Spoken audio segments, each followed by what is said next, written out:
The United States blacklisted 5 Iran and Iraq-based companies and 15 individuals on Thursday for supporting terrorist groups, its third round of sanctions on Iranian targets in the last 2 weeks even as Tehran battles the coronavirus outbreak. In a statement, the U.S. Treasury Department accused those targeted of supporting the Islamic Revolutionary Guards Corps (IRGC) and its Quds Force elite foreign paramilitary and espionage arm and of transferring lethal aid to Iran-backed militias in Iraq such as Kataib Hezbollah and Asaib al-Haq, all of which Washington deems foreign terrorist organizations. The Pentagon blamed Kataib Hezbollah for a March 11 rocket attack that killed 1 British and 2 U.S. personnel in Iraq. U.S. officials say they plan to keep sanctioning Iran to try to force it to curb its nuclear, missile and regional activities despite the coronavirus outbreak, which has killed 2,234 people in Iran.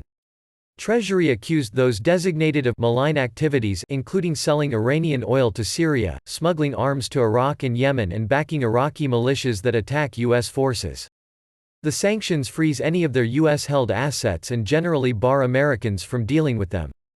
The 5 targeted companies are Madain Novan Traders and Reconstruction Organization of the Holy Shrines in Iraq, both of which are based in Iran and Iraq, Bayjat Al-Qadr Company for Construction and Trading Limited, also known as Kosar Company, and Al-Kamayel Maritime Services, which are both based in Iraq, and Middle East Saman Chemical Company, which is based in Iran.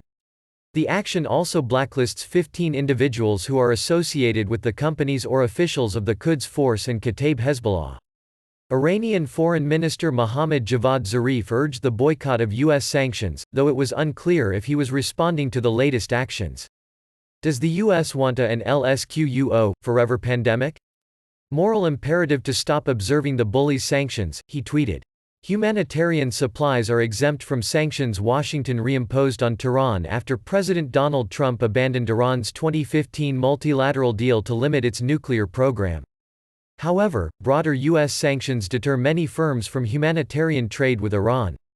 The United States and Switzerland this year finalized a Swiss channel to get humanitarian goods to Iran. As of March 19, 1 transaction had been processed.